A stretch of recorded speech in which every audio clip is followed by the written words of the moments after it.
Vamos relembrar aqui o que Kardec nos fala. Qual é para o espírito a utilidade de passar pelo estado da infância? Às vezes nós passamos rápido numa pergunta do Livro dos Espíritos, mas que há necessidade de nós pensarmos melhor.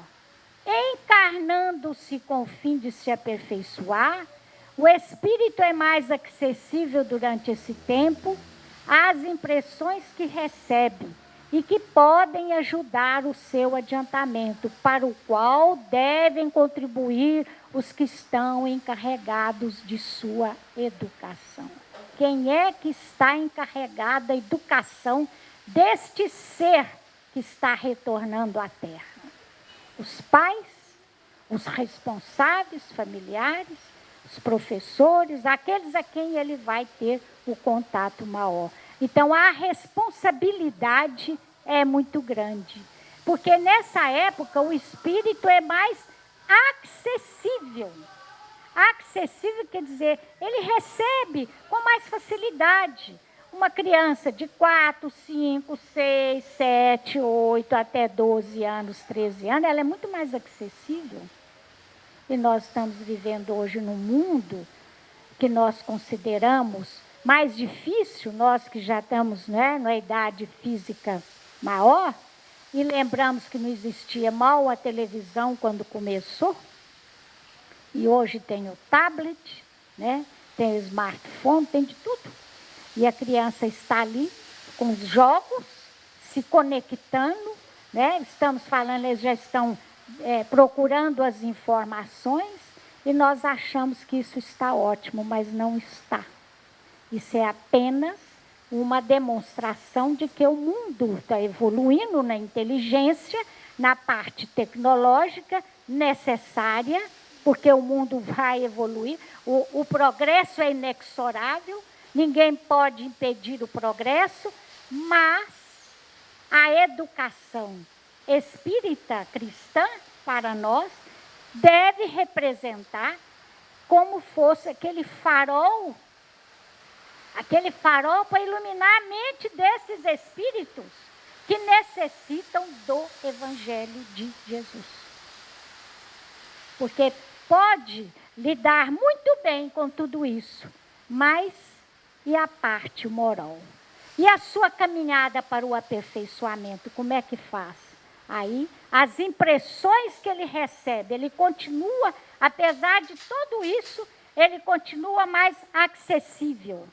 E a autoridade do pai, da mãe, dos responsáveis, que neste momento precisam colocar o Evangelho, a conduta do Evangelho acima de tudo, porque esses espíritos vão necessitar, para que possam contribuir nesse mundo que está passando para a regeneração.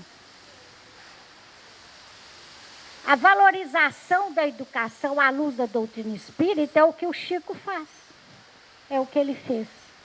Ele foi demonstrando essa educação na prática. Na prática. Primeiro como? Disciplina. Quando o Emmanuel falou para ele, disciplina, disciplina, disciplina, é o espírito com mais disciplina que nós já vimos dentro de um trabalho espírita cristão. Ninguém foi mais disciplinado que ele. Ele tinha os horários absolutamente ali para tudo. No horário na casa, na alimentação, nas visitas, no atendimento, nas pessoas, nas tarefas. Uma grande disciplina. Quer dizer, ele já começou a nos ensinar a disciplina. Foi valorizando todas as atividades de uma casa espírita e a necessidade de encararmos com seriedade. Nenhum espírito entra na doutrina espírita cristã que não tenha um compromisso muito sério. Nenhum de nós. E deve ser considerado como acréscimo de misericórdia divina. Acréscimo de Deus para nós, porque é uma oportunidade ímpar para nós entrarmos, finalmente sairmos das trevas da ignorância espiritual e começar a entender o que é realmente o espírito perante o universo. A orientação segura para os pais, para os evangelizadores e para os centros espíritas. E nós vamos ver quais são.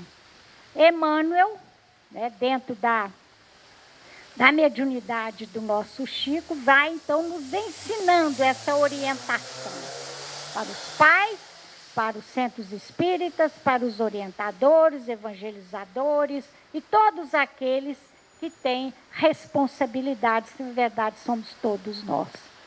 O trabalho redentor da nova era há de começar na alma da infância. Se não quisermos divagar nos castelos teóricos da imaginação superexcitada. É como o mundo de hoje, hein? Imaginação superexcitada, é o que está hoje. A criança, o jovem, a imaginação hoje é superexcitada.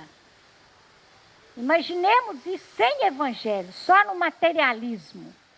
Então, a nossa tarefa hoje é levar a semente do evangelho ao coração infantil ou jovem, para que ele não se perca nesse cipoal de incertezas, de silogismos, de armadilhas materialistas, de ilusão da terra, que muitas vezes nós acabamos nos engolfando e sendo levados embora. Aí o Chico, nós fizemos uma pincelada de algumas orientações do Chico dos assuntos. Os amigos espirituais asseveram que todos estamos, os espíritos atualmente encarnados na Terra, seja em posição de mocidade ou madureza física, sofrendo indisfarçável inquietação na procura de novas formas de pensamento e progresso, e que isso é um estado natural de ideias e de coisas na renovação da humanidade. Não é o que está acontecendo? O Chico falou isso em 1970. Não é o que está acontecendo?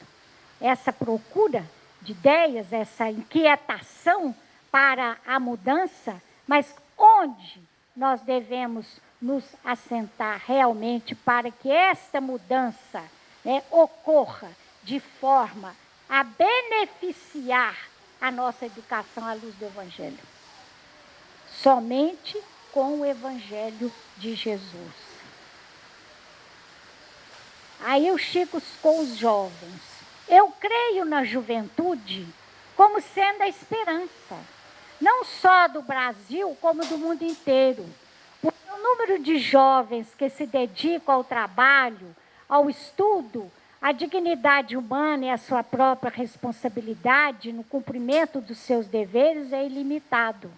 Enquanto muitos falam, né, da juventude, das drogas, dos vícios, né, que nós sabemos que existe, o Chico sempre enfocava para a parte positiva. Vamos pensar que ao lado disso existe também milhares de jovens que estudam, que trabalham, que ajudam seus familiares, que estão aí com responsabilidades muito grandes. E é nesses também que repousa muitas vezes a mudança que deve se efetuar no nosso planeta na atualidade. E eles precisam de um ambiente propício de amor, de aceitação, de paciência, que nós, dentro das nossas casas espíritas, no nosso caso, precisamos oferecer. Assim como o Chico fez conosco. Ele atendeu a multidão, todos, de todos os lugares, de todas as religiões, de todas as formas, para plantar a semente do amor, para que a pessoa tivesse a força da reeducação. Saibamos iluminar a mente infanto-juvenil na chama do conhecimento superior. Infância é o dia que alvorece, mocidade é o dia em movimento.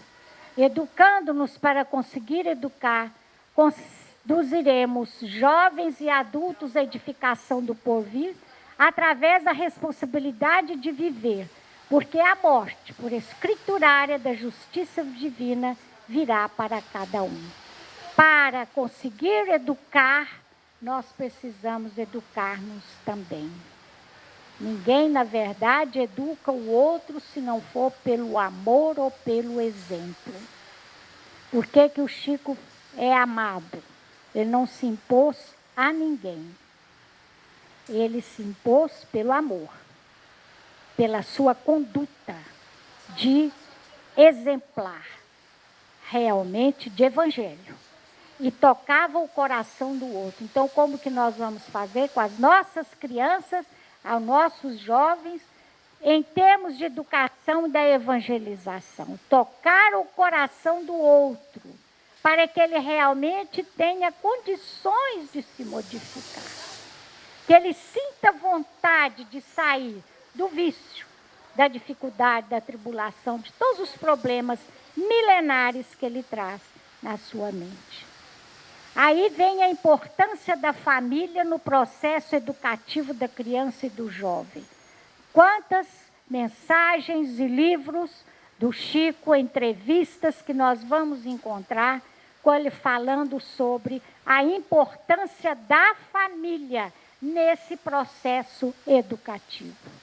Às vezes, quando se fala, né, na formação familiar, esquece-se que nós devemos nos preparar para isso. Allan Kardec já falava, está lá na Revista Espírita, quando ele chama a atenção que bendito será o dia, né, em que as mães, principalmente as mães, puderem fazerem cursos preparatórios para realmente se tornarem mães. Que há necessidade de nós nos prepararmos, porque é muito importante. Às vezes as pessoas falam assim para nós, né? Falando para nós como mulheres. Você trabalha? Não, eu não trabalho. Eu não estou trabalhando agora. Né? Como trabalho, eu trabalho profissional. Como não está trabalhando? É uma mãe de família que faz tudo dentro de casa, que acode, que educa, que ensina, que lava, que passa, que põe a comida, que orienta, que carrega a criança. Não, eu não estou trabalhando. Mas é claro que está trabalhando. É o trabalho maior. Isso significa que nós não estamos dando valor. Significa que nós não estamos sabendo colocar a importância da criança junto com os pais. Evidentemente que hoje são uma série de problemas, dificuldades, a necessidade também de ir trabalhar, não é? Porque aí vai de cada caso, mas há necessidade de revermos os nossos valores. O lar é, antes de tudo, a escola de caráter, e somente quando os responsáveis por ele, vejam bem, Emmanuel no livro Vida em Vida, se entregarem felizes ao sacrifício próprio para a vitória do amor, é que a vida na terra será realmente de paz e trabalho, crescimento e progresso, porque o homem encontrará na criança as bases justas do programa de redenção, porque ali está a base. E o lar que vai oferecer as bases do sentimento e do caráter. Isso o Chico falando numa entrevista. Os conceitos de família, à luz da doutrina espírita, a nosso ver, caminham para a mais ampla compreensão da liberdade construtiva e do respeito mútuo que devemos uns aos outros. Se nós tivéssemos mais respeito dentro de casa uns com os outros, se nós tivéssemos mais compreensão, as crianças não sofreriam tanto com as separações, com as dificuldades, com as brigas, né, que existem, e tudo isso que vai refletir nessa mente infantil, nessa juventude que não tem os recursos necessários, muitas vezes, para enfrentar, que às vezes nem aprendeu a pronunciar com respeito o nome de Deus. O culto do Evangelho no lar, que é outra referência várias vezes que o nosso Chico falava, estão nas obras, né, de Emmanuel, de André Luiz, de Humberto Campos, Maria Dolores, Meimei, falando da importância do culto do Evangelho no lar, que nós sabemos que é a proteção da nossa casa. a proteção indispensável para que outros, os espíritos, aqueles que não fazem parte do nosso próprio, ali do nosso ambiente familiar, aqueles espíritos que também estão nos obsidiando, a nós, os filhos, nossos parentes, não só possam ser beneficiados para que o nosso lar tenha a proteção magnética necessária. Quando se abre as portas de um templo espírita cristão ou de um santuário doméstico dedicado ao culto do Evangelho, uma luz divina acende-se nas trevas da ignorância humana e, através dos raios benfazejos deste astro de fraternidade e conhecimento que brilha para o bem da comunidade, os homens que dele se avizinham, ainda que não desejam, caminham sem perceber para a vida melhor. Olha aí o objetivo da evangelização. Esse é o objetivo. O amai-vos, instruí-vos, né, que é o que está lá no Evangelho. Então, o amar, porque nós vamos colocar o Evangelho. Instruir, porque nós vamos estudar. Nós vamos começar o estudo dentro do lar, na casa espírita, dando continuidade àquilo que se inicia dentro do lar, para que o espírito possa estar amparado convenientemente para enfrentar as borrascas na sua vida. Aí vem o Emmanuel, que é nessa orientação dele que nós deveríamos assim colocar, porque infelizmente hoje em dia, quando se fala em religião, conforme o ambiente universitário, o ambiente intelectual vira palavrão. A palavra religião, não estou exagerando, a palavra religião no ambiente intelectual, às vezes, né, conforme, vira palavrão, porque é a má interpretação que se dá à questão religião. Tanto que quando vai se fazer a campanha contra o aborto, a eutanásia, eles já dizem assim: se for conceito religioso, nós não vamos ouvir. Colocam isso. Conceito religioso não serve. Então, é aquela falta, porque o materialismo, né, imperando, não deixa perceber a realidade maior. As noções religiosas, com a exemplificação dos mais altos deveres da vida. Vamos prestar atenção. Os mais altos deveres da vida constitui a base de toda a educação no Sagrado Instituto da Família. Base da educação. A religião é fundamental para o espírito. Quantas vezes o Chico falava isso com todos nós, nos chamava a atenção da importância da religião para a criança, para que ela possa crescer num ambiente de respeito a Deus. E ele então dizia assim: feliz daquele que pode nascer num lar espírita, porque no lar espírita ele ganhou tempo. Ele não vai ficar aí 10, 15, 20 anos, 25 anos, muitas vezes, para só mais adiante ele começar a compreender as verdades eternas do Evangelho. Então, meus irmãos, são os tesouros que o nosso Chico nos traz, na sua mediunidade, principalmente dele mesmo, de como ele nos orientava. E essa organização e crescimento das escolas espíritas de evangelização da criança e das juventudes espíritas nos centros, da juventude nos centros espíritas, está farto, tem muita entrevista, tem muita orientação, fartamente documentado para que nós possamos dar continuidade a essa tarefa. O que não pode acontecer é nós abandonarmos essa tarefa numa casa espírita.